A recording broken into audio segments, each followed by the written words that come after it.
안녕하세요. 곽기영 교수입니다. 이번 시간부터 몇 차례에 걸쳐서 텍스트 마이닝 기법에 대해서 살펴보겠습니다. 일반적으로 텍스트 마이닝을 수행할 때 가장 먼저 해야 될 작업 중에 하나는 텍스트를 구조화하는 일입니다. 이번 시간에는 텍스트 구조화를 위해 텍스트 데이터 저장 및 표현 형식으로서 널리 사용되고 있는 코퍼스에 대해서 살펴보겠습니다. 텍스트 마이닝은 텍스트로부터 의미 있는 정보를 추출하는 데이터 분석 기법입니다.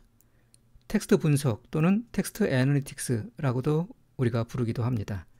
텍스트 마이닝은 비정형의 텍스트를 구조화된 데이터로 변환해서 텍스트 안에 내재된 패턴을 탐색하고 평가하고 해석하는 일련의 과정을 포함을 하게 됩니다. 이때 다양한 데이터 분석 기법이 활용이 될 수가 있습니다. 예를 들어서 전통적인 통계 분석이라든가 차원 분석, 분류 분석, 군집 분석, 연관 규칙 분석과 같은 일반적인 머신러닝 기법들이 모두 활용이 될 수가 있습니다.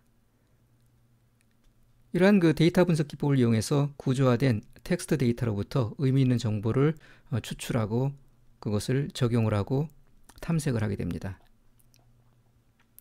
텍스트 마이닝을 통해 문서를 자동으로 분류할 수가 있고 문서나 단어 간의 연관성을 분석을 할 수가 있고 텍스트에 담겨있는 감성을 예측을 할 수가 있고 이슈나 토픽을 추출할 수가 있고 시간의 흐름에 따른 그러한 이슈의 변화 과정을 우리가 추적을 할 수가 있습니다. 텍스트는 기본적으로 문자열의 형식으로 저장이 됩니다. 아래의 관점에서 본다 그러면 문자 벡터로 저장이 되죠. 텍스트 데이터 분석을 위해서는 그 데이터가 이미 파일로 저장이 되어 있든 혹은 외부로부터 우리가 스크래핑하여 수집된 것이든 간에 일반적으로 먼저 문자열 형식으로 읽어들여 갖고 메모리에 적재를 하게 됩니다. 하지만 그러한 문자열 형식의 데이터만을 가지고는 다양한 데이터 분석 기법을 적용하기가 어렵습니다. 그래서 다양한 데이터 분석 기법을 활용한 좀 더 효과적인 텍스트 분석을 위해서는 이러한 단순한 문자열 형식으로는 충분하지가 않을 수가 있습니다. 따라서 텍스트는 문자열을 바탕으로 종종 다른 형태로 저장되고 구조하게 됩니다. 여기에서는 대표적인 텍스트 데이터 표현 형식인 코퍼스와 타이디 텍스트를 소개를 합니다.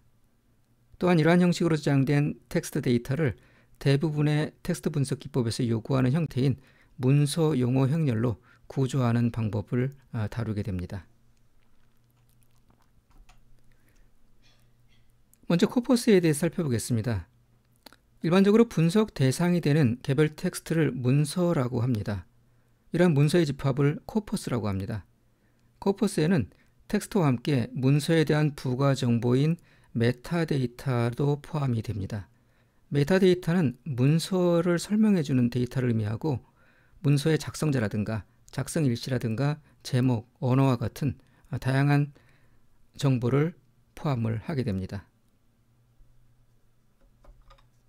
R을 이용해서 좀 더 자세히 살펴보겠습니다.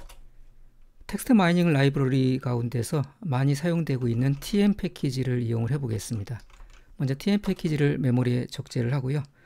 TM 패키지에 포함된 데이터셋 중에 CRUD라는 데이터셋이 있습니다.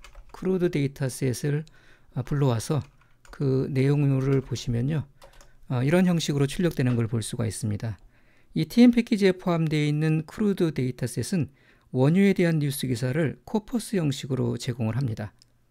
출력 결과에서 보듯이 앞에 vcorpus라는 객체 이름이 나오고요. 그 다음에 메타데이터라는 항목이 보이고 컨텐트라는 항목이 보입니다. 그 다음에 다큐먼트라는 항목이 있죠. 컨텐트에 다큐먼트가 20개가 있다는 뜻입니다. 그래서 이 코퍼스에는 모두 20개의 문서가 있습니다. 각 문서는 뉴스 기사를 의미를 합니다. 그래서 코퍼스는 각 문서별로 텍스트와 그에 대응되는 메타데이터를 보관합니다. 그런데 지금 CRUD 데이터셋을 그냥 출력을 해서는 아무것도 안 보이죠. 그래서 CRUD 데이터셋의 내용물을 보기 위해서는 우리가 각각의 원소에 접근을 해줘야 되는데요. 컨텐트라는 원소와 메타라는 원소에 각각 텍스트와 메타데이터가 포함되어 있습니다. 예를 들어서 첫 번째 기사를 추출하고 싶다. 그러면 우리 마치 리스트 데이터 구조의 인덱싱을 이용을 해서 리스트의 원소를 추출하듯이 두 개의 대괄호 안에다가 인덱스 번호를 줘서 해당 문서를 추출할 수가 있습니다. 이렇게 추출하게 되면은 이건 첫 번째 문서를 의미를 합니다. 그래서 그 내용물을 보시면은 메타데이터가 15개가 포함되어 있고 그 다음에 캐릭터가 527개가 있다라는 그 결과를 볼 수가 있습니다. 그래서 527개의 문자로 구성된 텍스트입니다. 그래도 여전히 내용물이라든가 메타데이터 정보는 볼 수가 없죠. 실제 저 정보들은 어디에 포함되어 있냐면은 우리가 추출한 문서에 두 개의 원소에 포함되어 있습니다. 하나는 컨텐트라는 원소고요. 하나는 메타라는 원소입니다. 컨텐트라는 원소에는 텍스트가 이렇게 포함되어 있고요. 그 다음에 메타라는 원소에는 메타데이터 정보가 포함이 되어 있습니다. 그래서 보시면은 아까 메타데이터가 15개가 있다고 그랬는데 오스부터 시작을 해서 익스체인지까지 15개의 지금 메타데이터 정보가 포함이 되어 있습니다. 어떤 정보는 내용이 포함되어 있고요. 어떤 정보는 뭐 비어 있는 것도 있죠. 그래서 해당 기사, 첫 번째 기사에 대한 부가적인 정보를 이 메타 원소에서 확인을 할 수가 있습니다. 그래서 지금 보신 것은 이제 코퍼스 형식으로 이미 되어 있는 그러한 데이터셋을 봤는데요. 우리가 이렇게 코퍼스 형식으로 이미 되어 있는 데이터를 분석하는 경우도 뭐 종종 있겠지만은 대부분의 경우에는 우리가 텍스트 데이터를 추출해서 그거를 코퍼스로 만드는 것부터 시작을 하겠죠. 그래서 이제 텍스트로부터 코퍼스를 한번 생성을 해보려고 합니다. 예를 위해서 이런 문자열로 구성이 되어 있는 텍스트를 하나 만들어 봤습니다. 이거를 메모리에 일단 적재를 하고요. 어떠한 텍스트냐면 이런 식의 텍스트인데요. 한번 전체 내용을 간단히 보시면은 뭐 짧은 뉴스 기사입니다. 짧은 뉴스 기사 3개를 제가 가져와서 3개의 원소를 갖는 문자 벡터로 저장을 했습니다. 그래서 텍스트라는 문자 벡터에는 3개의 원소를 갖는 문자열이 저장이 되어 있고요. 저거를 코퍼스로 만들어서 한번 표현을 해 보겠습니다. 우리가 일반적으로 그 분석을 위해 사용하는 데이터는 뭐 이러한 형식이 전형적인 형식이겠죠. 그래서 기본 구조는 이와 같은 문자 벡터 형식일 것이고 저런 문자 벡터 형식으로부터 우리가 코퍼스를 만드는 것을 시작으로 해서 텍스트 마이닝 분석을 하게 됩니다. 자, 이 텍스트를 코퍼스 형식으로 변환을 해보겠습니다. tm 패키지에 vcorpus라는 함수를 사용을 합니다.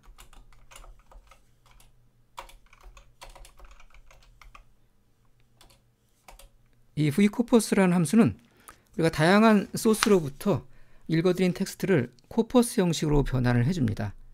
텍스트를 읽어드리기 위해서는 텍스트가 저장되는 소스에 대응되는 함수를 우리가 사용을 해야 됩니다. 그러니까 소스별 대응 함수는 get sources라는 함수를 이용해서 우리가 확인을 해볼 수가 있습니다. 한번 실행을 해보면은 우리가 텍스트 읽어드리기 위해서 사용할 수 있는 함수명들이 쭉 나오는 걸 볼 수가 있습니다.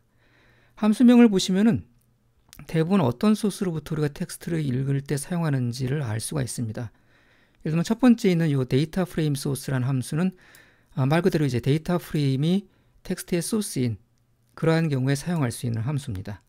그래서 이 데이터 프레임 소스 함수는 데이터 프레임 형식으로 저장된 문서를 읽어오게 되는데요. 데이터 프레임의 각각의 행은 코퍼스의 개별 문서들로 변환이 됩니다. 그래서 데이터 프레임에 1000개의 행이 있다. 그러면 1000개의 행의 각각의 행은 우리가 코퍼스로 변환할 때 개별 문서들로 변환이 됩니다. 그래서 데이터 프레임에는 2개의 열이 있어야 돼요. 하나가 이제 doc _id라는 열이고 또 하나가 이제 텍스트라는 열. 이 2개의 열이 포함되어 있어야 됩니다. 그래서 이 doc id 열에는 문서의 id가 저장이 되고 이 텍스트 열에는 우리가 분석에 사용할 텍스트가 저장이 됩니다. 그래서 각 문서의 텍스트는 데이터 프레임의 텍스트 열로부터 읽어오게 되고 나머지 열들은 메타데이터로 사용이 됩니다. 그래서 데이터 프레임에 열이 여러 개가 있겠죠.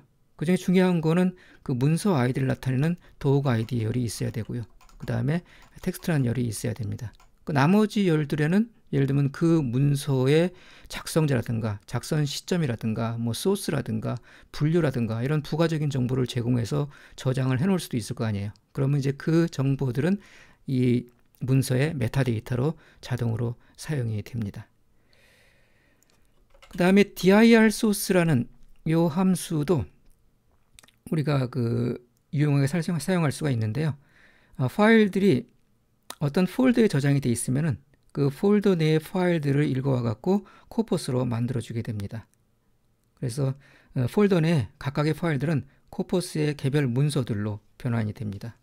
그래서 여러 개의 텍스트 파일들이 있고 그 텍스트 파일들을 다 읽어들여서 하나의 코퍼스로 만들고 싶을 때 그 텍스트 파일들을 하나의 폴더에 저장을 해놓고 이 dir 소스 함수를 이용하게 되면은 하나의 코퍼스로 쉽게 변환을 할 수가 있습니다. 그 다음에 urli source란 함수도 보입니다. 이 urli source란 함수는 이름에서 뭐 짐작할 수 있듯이 웹페이지로부터 텍스트를 읽어옵니다. 웹페이지 주소에 링크된 콘텐츠 각각이 코퍼스의 문서로 변환이 됩니다. 그래서 링크된 곳이 100곳이 있다. 그럼 100곳으로부터 읽어 들어갔고 각각을 코퍼스의 문서로 변환을 해주게 됩니다. 그 다음 vector source라는 함수도 보이고 있는데요. 이 vector 소스 함수는 벡터로부터 텍스트를 읽어오게 됩니다. 그래서 벡터의 원소 각각이 코퍼스의 문서로 변환이 되죠. XML 소스 함수는 이름에서 보다시피 XML 데이터 파일로부터 읽어올 수가 있고요. gif 소스 함수는 압축된 파일로부터 우리가 또 읽어올 수가 있습니다. 현재 우리는 텍스트를 벡터 형식으로 저장을 했기 때문에 텍스트를 읽어드릴 소스로서 이 벡터 소스 함수를 사용을 하면 됩니다. 그래서 이 vcorpus 함수로 텍스트를 코퍼스 객체로 변환할 때 지금 말씀드린 이 벡터 소스 함수를 이용을 할 거고요. 벡터 소스 함수에 텍스트 벡터를 인수로 지정을 하게 되면은 벡터 소스 함수가 저 텍스트 벡터에서 텍스트를 읽어들여갖고 3개의 문서로 만들어주고 그걸 vcorpus 함수로 전달을 해서 하나의 코퍼스를 형성을 해주게 됩니다.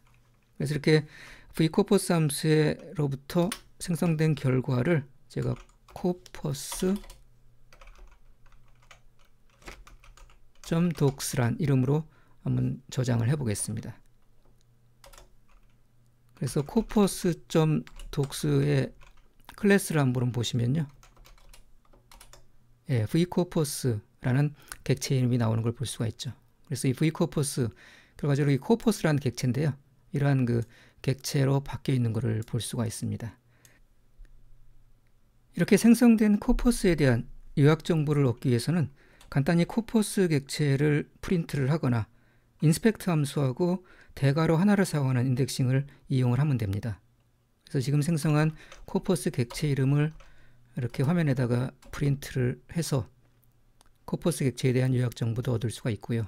혹은 인스펙트 함수와 함께 대괄호 1개의 인덱싱을 이용을 해도 됩니다. 그래서 인스펙트 함수에다가 코퍼스 객체의 첫 번째 문서를 추출해서 넘겨주게 되면은 조금 더 자세한 요약 정보를 얻을 수가 있습니다.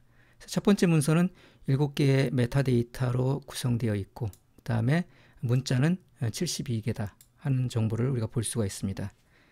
개별 문서에 대한 좀 더 자세한 정보를 보려고 그러면은 대괄호 2개를 사용을 하면 됩니다. 그래서 대괄호 1개 대신에 대괄호 2개를 사용한 인덱싱을 이용을 하게 되면은 조금 더 자세한 정보를 우리가 추출을 할 수가 있습니다. 텍스트가 실제로 보이죠. 이제는 메타데이터의 개수와 문자의 개수, 정보 밑에 실제 텍스트도 보이는 것을 확인을 할 수가 있습니다. 우리가 텍스트만을 추출하기 위해서는 edge 캐릭터라는 함수를 이용을 할 수도 있습니다. 그래서 이 첫 번째 문서를 추출한 것을 edge.character라는 함수에다가 넘겨주게 되면은 첫 번째 문서의 텍스트만을 이런 식으로 추출을 할 수가 있습니다. 그럼 우리가 allopply 함수를 이용을 해서 하나씩 다 추출해 갖고 edge character 함수로 넘겨주게 되면은 전체 코퍼스 내에 포함되어 있는 텍스트를 다 추출할 수가 있겠죠. 그래서 첫 번째 인수로 우리가 지금 막 만든 코퍼스 객체를 지정을 하고요. 두 번째 인수로 edge character 함수를 지정을 하게 되면은 이 allopply 함수는 corpus.docs에 있는 각 개별 원소에 접근해서 개별 원소들을 다 뽑아내 갖고 그걸 edge character 함수로 넘겨주게 됩니다. 그 개별 원소라는 것은 결국 이 코퍼스 내에 포함되어 있는 개별 문서들이기 때문에 개별 문서들이 edge character 함수로 넘어가서 전체 코퍼스에 포함되어 있는 3개의 텍스트를 다 이렇게 추출을 해주게 됩니다. 이 코퍼스는 리스트 형식의 중첩된 구조를 갖습니다. 각 문서는 2개의 원소를 갖는 리스트로서 문서의 실제 내용은 컨텐트에 포함되어 있고 메타데이터는 메타에 저장이 되어 있습니다. 그래서 요 첫 번째 문서를 뽑아낸 결과를 한번 구조를 이렇게 보시면요. 네, 두 개의 원소가 보이죠. 리스트 구조 내에 두 개의 원소가 하나는 컨텐트가 보이고 하나는 메타가 보입니다. 그래서 컨텐트에는 텍스트가 보이고 그 다음에 메타에는 그 7개의 메타 정보가 이렇게 보입니다. 그래서 오서부터 시작을 해서 오리진까지 7개의 메타데이터가 포함되어 있는 것을 볼 수가 있습니다. 그러면 문서의 컨텐트 원소로부터 텍스트 내용을 직접 추출을 할 수도 있습니다. 예를 들어서 첫 번째 문서의 컨텐트 원소에 이렇게 직접 접근하게 되면은 텍스트가 이렇게 추출이 되죠. lapply 함수를 이용하게 되면은 저 코퍼스 객체의 각 문서들을 추출해서 거기에 컨텐트를 접근할 수가 있고요. 그러면 전체 텍스트를 한꺼번에 이렇게 추출을 할 수도 있습니다. 만약에 텍스트 전체를 한꺼번에 분석을 하고 싶다면 추출한 문자 벡터를 모두 이어붙여 갖고 하나의 길다란 문자열로 만들 수도 있습니다. 지금 lapply 함수를 이용해서 추출한 이 결과는 리스트 객체죠. 그렇기 때문에 이거를 unlist로 만들어내고요. 그 다음에 이름들을 가지고 있기 때문에 as vector 함수를 이용해서 이름이 없는 그러한 단순한 문자 벡터로 만들어주고 그 다음에 이 결과를 paste 함수를 이용해서 붙여주면 되는데요. 붙일 때 collapse 함수를 이용해서 구분자를 지정을 합니다. 그래서 여기에 collapse 함수를 이용해서 한 칸의 공백으로 구분자를 주고 붙이게 되면은 이렇게 하나의 길다란 텍스트로 나오는 것을 볼 수가 있습니다. 자, 컨텐트 원소로부터 우리가 텍스트를 추출할 수가 있었는데요. 메타데이터는 문서의 메타 원소로부터 우리가 추출할 수가 있죠. 그래서 이 첫 번째 문서의 메타 원소에 접근을 하게 되면은 이러한 메타데이터를 추출할 수가 있습니다. 아니면 메타 함수를 사용을 할 수도 있어요. 메타라는 함수를 이용해서 첫 번째 문서의 메타데이터를 똑같은 방식으로 추출을 할 수가 있습니다. 이 코퍼스에는 기본적으로 메타데이터 항목이 사전에 설정되어 있습니다. 여기도 보시면 author, date, timestamp부터 시작을 해갖고 오리진까지 7개의 메타데이터 항목이 사전에 설정되어 있습니다. 이 메타 함수를 이용을 하게 되면은 이 개별 메타데이터 항목을 또 추출을 할 수가 있습니다. 그래서 이 메타 함수에 추가적인 인수를 지정을 하면 되죠. 그래서 태그라는 인수에다가 우리가 추출하고자 하는 그 메타데이터 항목을 지정을 하면 됩니다. 그래서 id를 내추출하고 싶다. 그럼 태그에다가 id라고 지정을 하게 되면은 저 7개의 메타데이터 항목 중에서 id 항목이 이렇게 추출이 되죠. 뭐 다른 것도 한번 해볼까요? 태그에다가 예를 들면은 타임을 한번 추출해 보고 싶다. 그러면 타임을 나타내는 메타데이터 항목이 date time stamp라고 있죠. 그래서 date time stamp라고 지정을 하게 되면은 첫 번째 문서에 작성된 날짜가 나오는 것을 볼 수가 있습니다. 메타데이터 값은 물론 변경을 할 수가 있어요. 예를 들면 지금 첫 번째 메타데이터 항목인 author에는 지금 아무런 값이 없죠. 캐릭터 제로라고 되어 있습니다. 그래서 author에다가 내가 메타데이터 값을 채워놓고 싶을 때는 그 메타데이터 항목을 태그 인수에다 지정을 하고 그 다음에 타입이라는 인수에 함께 메타데이터의 유형을 지정을 해주게 됩니다. 그래서 한번 실행을 해보시면요. 일단 메타데이터의 태그에다가 author를 지정을 해서 author 항목이 뭐가 있는지 한번 보시면은 뭐 비어 있죠. 비어 있습니다. 이 비어 있는 것을 제가 다른 항목으로 채우려고 그러는데요. 그 채울 값에다가 형식을 지정을 합니다. 예를 들면 local이라고 지정을 하게 되면은 이 메타데이터는 각 개별 문서에 저장이 됩니다. 그래서 저장되는 값으로 예를 들면 BBC 이렇게 주게 되면은 할당 연사자로 할당을 해주게 되면은 저 author의 local이라는 형식으로 bbc라는 메타데이터 값이 지정이 되죠. 타입에다 로컬 대신에 코퍼스라고 지정할 수도 있습니다. 그럼 이거는 개별 문서가 아니라 코퍼스 전체에 대한 메타데이터가 지정이 됩니다. 그래서 타입 이퀄 로컬을 지정을 하고 bbc라는 값을 author에다가 할당하는 이러한 명령을 실행을 하고요. 한번 메타데이터를 다시 한번 보시면은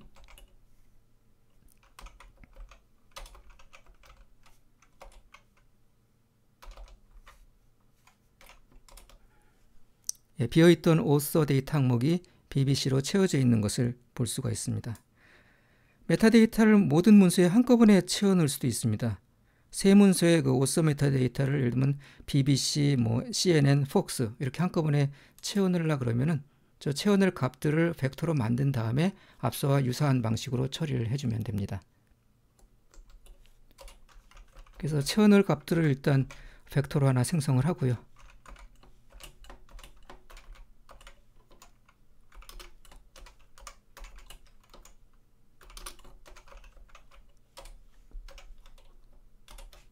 그런 다음에 아까 실행했던 그와 유사한 방식으로 하나의 항목 대신에 지금 만들어낸 소스라는 벡터를 지정을 하게 되면은 저 소스라는 벡터에 지정되어 있는 세 개의 값이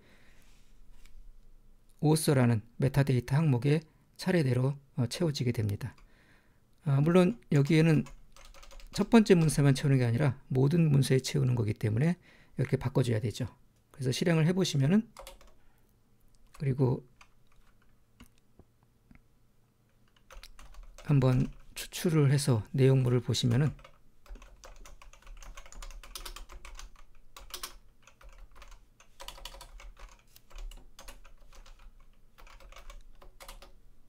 첫 번째 문서는 BBC가, 두 번째 문서는 CNN이, 그리고 세 번째 문서는 FOX가 정상적으로 잘 들어가 있는 것을 볼 수가 있습니다.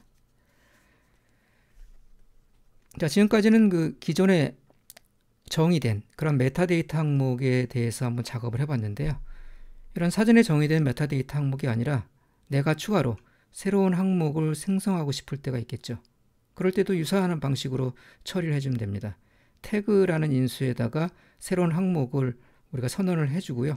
그 다음에 역시 타입 인수에다가 로컬을 지정을 해서 값을 할당을 하게 되면은 새로운 항목으로 값이 만들어지게 됩니다.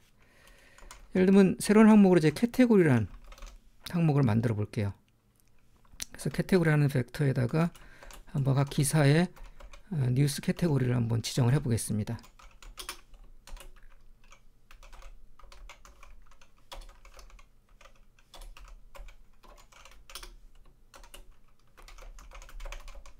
세 개의 캐테고리를 제가 지정을 했고요. 그걸 벡터로 저장을 했습니다. 그럼 메타데이터를 지정을 할 때 아까 유사한 방식으로 명령을 줍니다. 태그 인수에다가 지금 새로 만들 항목을 이렇게 지정을 합니다. 캐테고리라는 항목을 만들 거고요. 타입 인수는 로컬을 지정하고 그 다음에 거기에 들어갈 값으로 조금 전에 생성한 벡터를 지정을 하게 되면은 저 캐테고리라는 항목이 생기면서 조금 전에 만들어진 요 헬스, 라이프스타일, 비즈니스 값이 저장이 됩니다. 한번 확인을 해 보시면은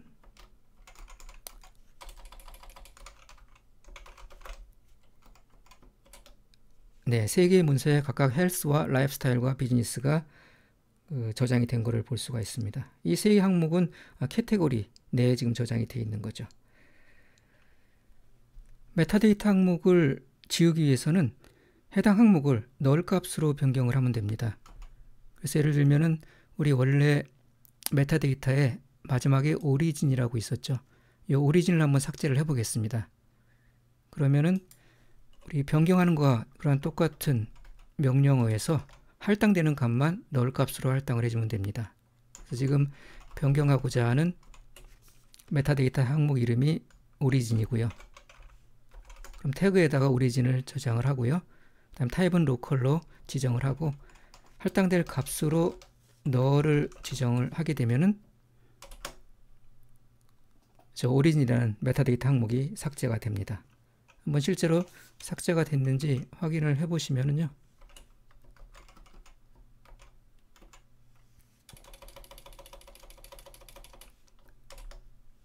마지막에 있던 오리진이라는 메타데이터 항목이 삭제된 걸 볼 수가 있습니다. 그리고 우리가 앞서 작업했던 내용들 다 반영이 된 거를 확인할 수가 있죠. 오서에 BBC하고 CNN, 폭스가 제대로 지금 저장이 된 걸 볼 수가 있고요. 그 다음에 캐테고리에 헬스, 라이프스타일, 그 다음에 비즈니스란 이름으로 새롭게 생성이 된 거를 볼 수가 있습니다. 코퍼스로부터 어떤 조건을 만족하는 문서를 추출할 수도 있습니다. tmFilter란 함수를 사용을 하면 됩니다. 예를 들어서 간단한 필터링 함수를 한번 만들어 봤는데요. 이 tmFilter 함수의 첫 번째 인수에는 코퍼스 객체를 지정을 합니다. 두 번째 인수가 font 인수인데 font 인수에는 코퍼스 내의 각 문서에 적용할 필터 함수를 지정을 합니다. 예를 들면 여기 같은 경우에는 grep 함수를 이용을 해서 문서 내에 weight 또는 diet란 단어가 포함되어 있는 그러한 문서를 추출하는 조건을 지정을 했습니다. 이 x는 코퍼스 내의 각 문서이기 때문에 컨텐트 x를 실행을 하게 되면은 각 문서 내에 텍스트가 추출이 됩니다. 그것을 grep 함수를 이용해서 weight 또는 diet가 포함되어 있는지를 체크를 하죠. 이 font 인수에서 지정된 결과는 true 또는 false 값으로 논리값으로 반환되어야 되기 때문에 추가로 any 함수를 더 사용을 했습니다. 그래서 이 실행된 결과를 corpus.docs.filter에다 저장을 하고요. 그렇게 반환된 코퍼스 객체로부터 컨텐트에 포함되어 있는 내용을 lapply 함수로 추출해 보면은 두 개의 텍스트가 추출이 됩니다. 첫 번째 텍스트에는 weight란 단어가 포함되어 있고 두 번째 텍스트에는 diet란 단어가 포함되어 있어 갖고 정상적으로 필터링 함수가 잘 작동한 것을 볼 수가 있습니다. 또는 필터링 조건을 충족하는 인덱스를 생성을 해서 코퍼스 내의 문서를 필터링할 수도 있습니다. 예를 들어 간단한 코드를 한번 만들어 봤습니다. 이번에는 메타데이터를 이용을 해서 필터링 조건을 만들었습니다. 메타데이터 항목의 author가 fox이거나 또는 메타데이터 항목의 캐테고리가 health인 그러한 조건을 충족하는 문서를 찾아갖고 그것의 인덱스를 idx로 저장을 합니다. 이 idx에는 true 또는 false 값이 저장이 됩니다. 그럼 이 값을 이용을 해서 이 코퍼스 객체에 인덱싱을 하게 되면은 true인 곳에 컨텐트만을 추출할 수가 있고요. 그러면 우리가 원하는 저 조건을 충족하는 텍스트를 두 개를 이렇게 추출을 할 수가 있습니다. 경우에 따라서는 코퍼스를 파일로 저장하고 싶을 때가 있습니다. 이럴 때 쓸 수 있는 함수가 write corpus라는 함수입니다. write corpus 함수에 코퍼스 객체를 지정을 하고 실행을 하게 되면은 아무것도 안 한 것 같지만은 저 write corpus 함수는 코퍼스 내의 문서들을 각각의 텍스트 파일로 만들어 줍니다. 그래서 한번 우리의 작업 디렉토리를 확인을 해 보시면요.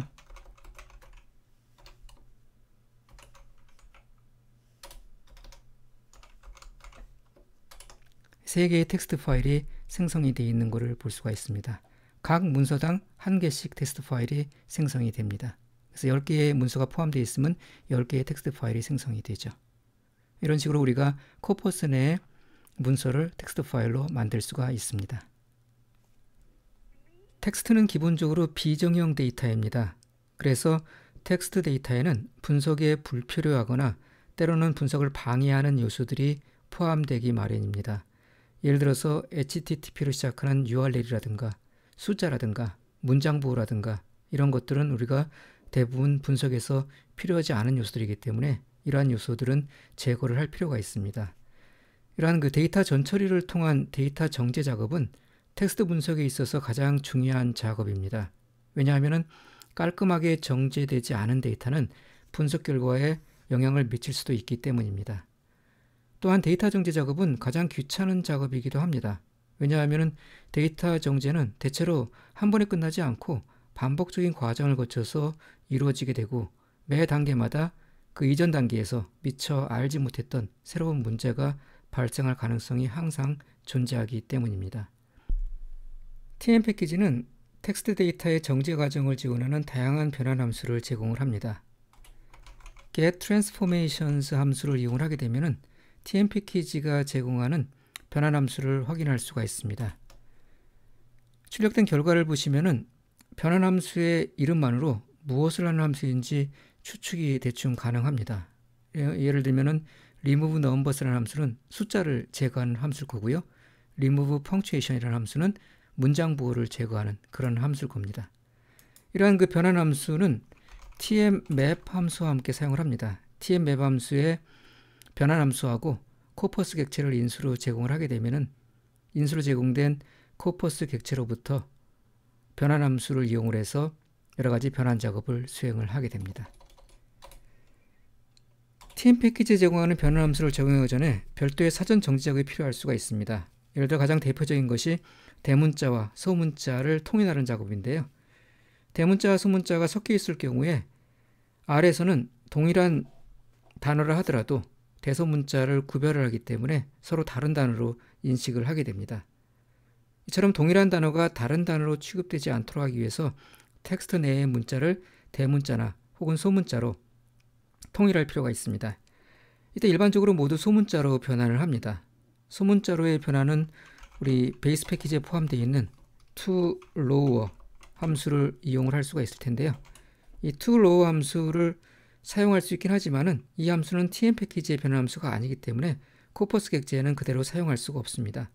그래서 tm 패키지에 컨텐트 트랜스포머라는 함수가 있어 갖고 이 컨텐트 트랜스포머라는 함수에 저 toLower 함수를 인수로 제공을 해서 사용을 하게 되면은 코퍼스 객체에도 사용을 할 수가 있습니다.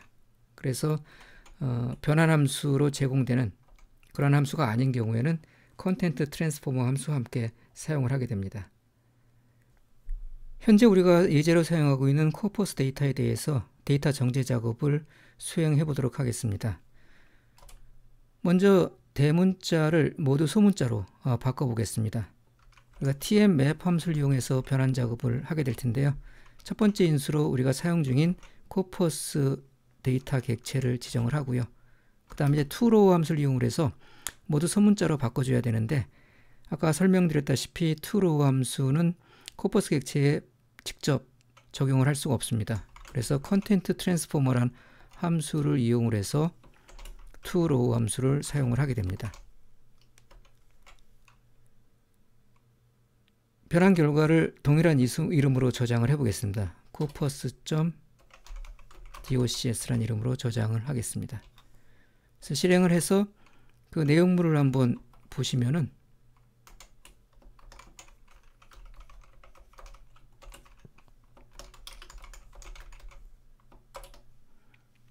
모든 텍스트가 소문자로 바뀌어 있는 것을 볼 수가 있습니다. 그래서 일단 모든 대문자를 소문자로 바꾸는 변환 작업을 성공적으로 마쳤고요. 그 다음에 또 우리가 해야 될 정제 작업 중에 하나가 공통적으로 어느 문서에나 흔히 사용되는 단어들을 제거하는 작업입니다. 이러한 단어들은 대체로 중요한 의미를 담고 있지 않은 경우가 많기 때문에 텍스트를 분석할 때 제거를 하는 것이 바람직합니다. 어나 더 같은 관사라든가 and나 but 같은 접속사라든가 is나 are 같은 비동사라든가 have나 may 같은 조동사라든가 she나 she 같은 인칭 대명사 혹은 this나 that 같은 지시 대명사 등이 이러한 그 단어에 해당이 됩니다. 이러한 단어들을 우리가 불용어, 스타보드라고 하는데요. tm 패키지는 자체적으로 불용어 리스트를 내장을 하고 있습니다. tm 패키지에 내장된 불용어 리스트는 starboards라는 함수를 이용해서 우리가 출력을 해볼 수가 있습니다.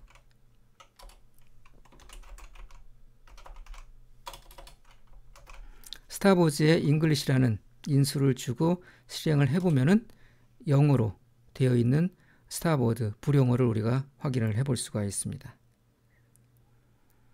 이런 starboards 불용어를 우리가 제거하기 위해서는 remove words라는 이름 함수를 이용해서 우리가 제거를 할 수가 있습니다. tmap 함수의 변환 함수로서 remove words를 사용을 하면 됩니다.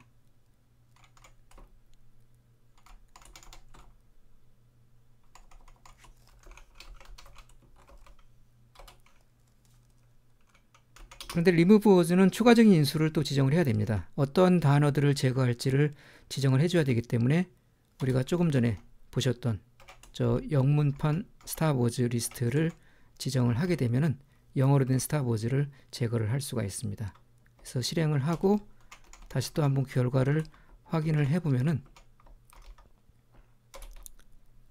아까 보였던 그 어라든가 더라든가 뭐 is라든가 by라든가 이런 것들이 삭제가 된 것을 확인을 할 수가 있습니다.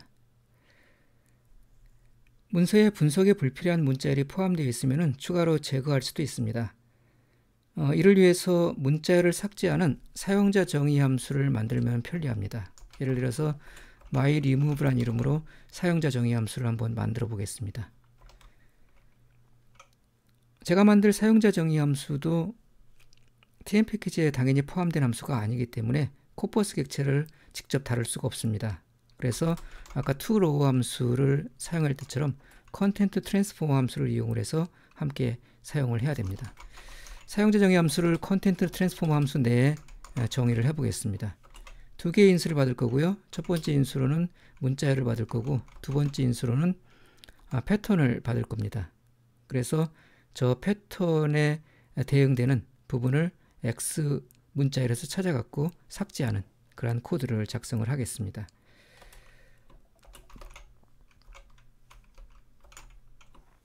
gServe 함수를 이용해서 삭제를 할 거고요. gServe 함수에 패턴을 지정을 하고요. 이 패턴을 찾아갖고 빈 코테이션 마크로 대체를 합니다. 결국은 지우라는 얘기죠. 어디서 지우냐면은 우리가 인수로 받은 문자열로부터 지우게 됩니다. 그래서 이러한 함수를 생성을 하고 이 함수를 이용을 해서 지금 우리 텍스트에 포함되어 있는 URL을 한번 제거해 보도록 하겠습니다. 그래서 URL을 제거하기 위해서 tmap 함수를 또 사용을 하면 됩니다. tmap 함수를 사용을 할 거고요. tmap 함수의 변환 함수 자리에다가 내가 지금 정의한 myRemove라는 사용자 정의 함수를 지정을 합니다. 그 다음에 myRemove 함수의 인수로 넘겨줄 패턴을 지정을 해야 되는데요. 정규 표현식으로 저 URL에 대한 패턴을 지정을 해야 되는데 URL을 표현하는 정규 표현식은 굉장히 다양합니다만은 저는 여기에서 이런 형식으로 정의를 해보겠습니다.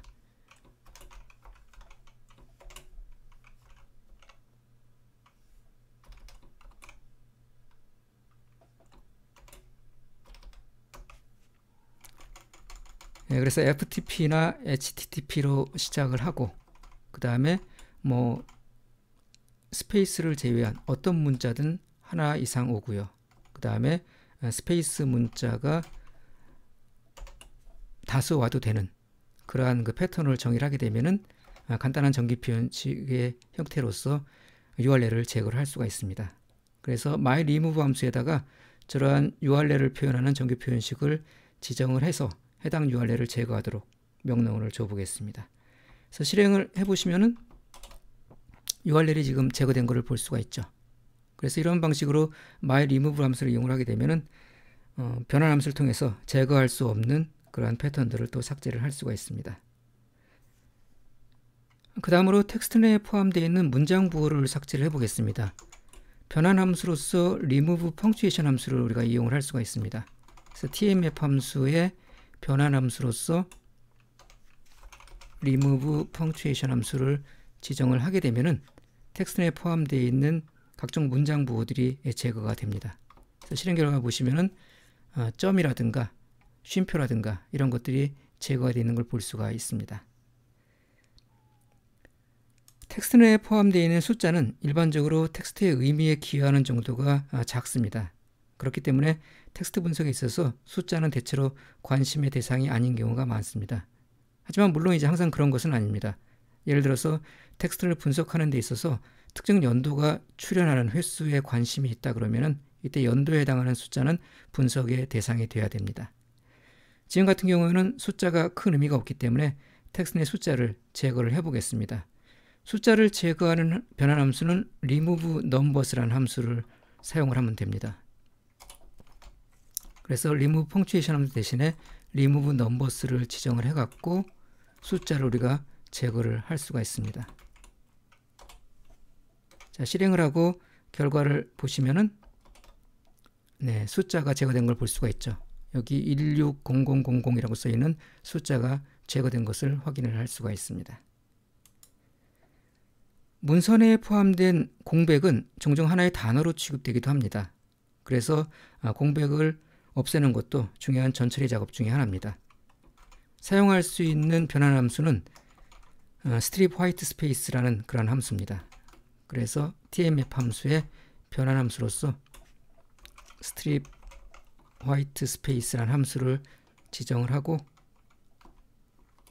실행하고 결과를 보시면은 중간중간에 있던 공백들이 다 삭제가 된 것을 볼 수가 있습니다. strip white space 함수로 제거되지 않는 텍스트의 맨 앞과 맨 뒤의 공백은 별도의 그 베이스 패키지 함수를 이용해서 우리가 또 삭제를 할 수가 있습니다. 그러니까 trim WS라는 함수를 사용할 수가 있는데요. 이것도 역시 TM 패키지가 제공하는 변환 함수가 아니기 때문에 컨텐트 트랜스포머 함수와 함께 사용을 해야 됩니다.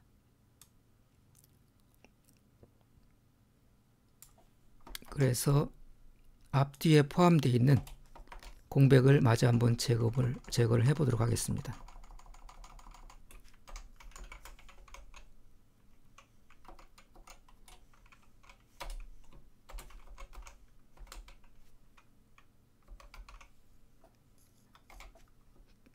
제거를 하고 결과를 보시면은 앞뒤에 붙어 있던 이러한 공백들이 삭제가 되어 있는 것을 확인할 수가 있습니다. 이제 텍스트 분석을 위해 필요한 기본적인 변환 작업은 모두 마쳤습니다. 문장 보호라든가 특수 문자, 숫자, 불용어 등 분석에 불필요한 것들이 모두 제거가 됐습니다. 하지만 좀 더 이제 정교한 텍스트 분석을 위해서는 추가적인 데이터 전처리 작업이 필요할 수도 있습니다. 일반적으로 텍스트에는 방대한 양의 단어들이 포함이 됩니다. 하지만 그 단어들은 형태는 다르지만은 의미상 동일한 경우가 많습니다. 예를 들어서 work란 단어가 있을 때 어떤 텍스트에는 works라고 써 있고 어떤 텍스트에는 worked라고 써 있고 어떤 텍스트에는 working이라고 써 있으면은 모두 형태는 다르지만은 work라는 한 단어로 봐도 무방합니다. 이럴 때 이제 우리가 어간 추출 작업을 통해서 형태는 다르지만은 의미는 동일하다고 볼 수 있는 관련 단어들을 하나의 공통된 어간으로 대체를 할 수가 있습니다. 어간 추출 과정을 거치면은 단어의 출현 빈도를 계산을 할 때 형태는 다르지만은 동일한 어간을 갖는 단어들이 서로 다른 단어로 계산되는 문제를 피할 수가 있습니다. 하지만 단점도 존재를 합니다. 왜냐하면 원래 단어의 고유의 형태가 잃어버리기 때문에 원래 단어를 우리 찾아볼 수 없는 그런 단점이 존재를 하게 됩니다. 그러니까 스템 다큐먼트 함수를 이용하게 되면은 어간 추출 작업을 수행을 할 수가 있습니다. 한번 해보면요.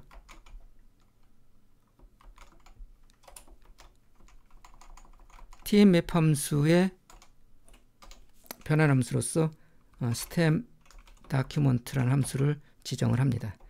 이 stem document 함수는 비교적 알고리즘이 단순합니다. 단어의 끝을 잘라갖고 어간을 추출을 하게 됩니다.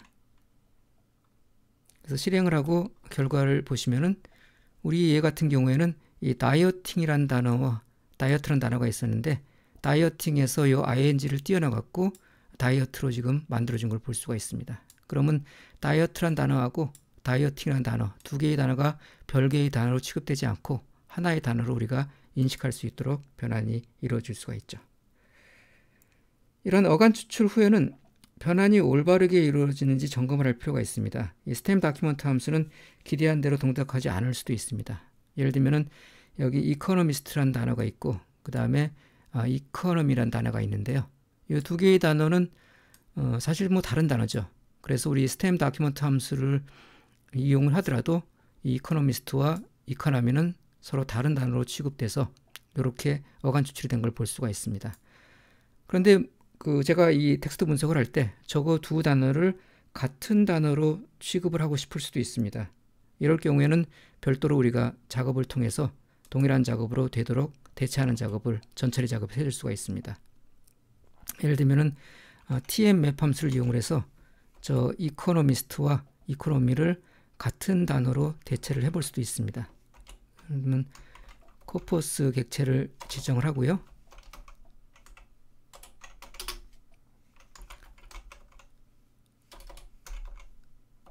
컨텐트 트랜스포머 함수에 간단한 함수를 한번 만들어 보겠습니다.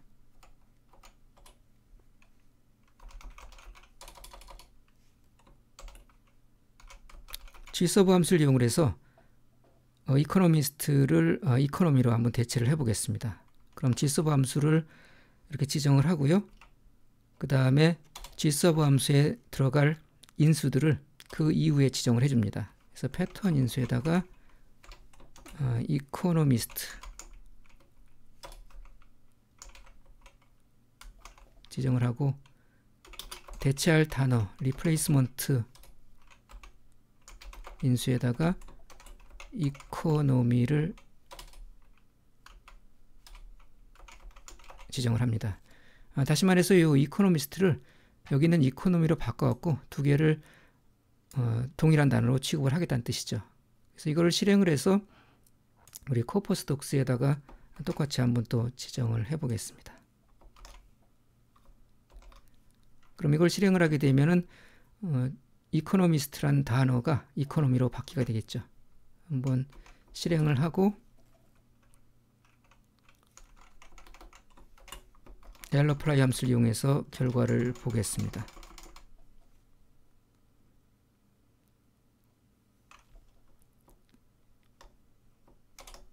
네, 보면은 세 번째 인수에 이 이코노미스트가 이코노미로 바뀌는 걸 볼 수가 있죠. 그럼 나중에 우리가 추가적인 분석을 위해서 단어의 출현 빈도 같은 거를 계산할 때 이 두 개의 단어는 같은 단어로 지금 보이기 때문에 출현 빈도를 계산할 때 합산을 해주게 됩니다. 이번 시간에는 텍스트 데이터의 저장 및 표현 형식으로서 일반적으로 널리 사용되고 있는 코퍼스에 대해서 살펴봤습니다. 다음 시간에 또 뵙도록 하겠습니다.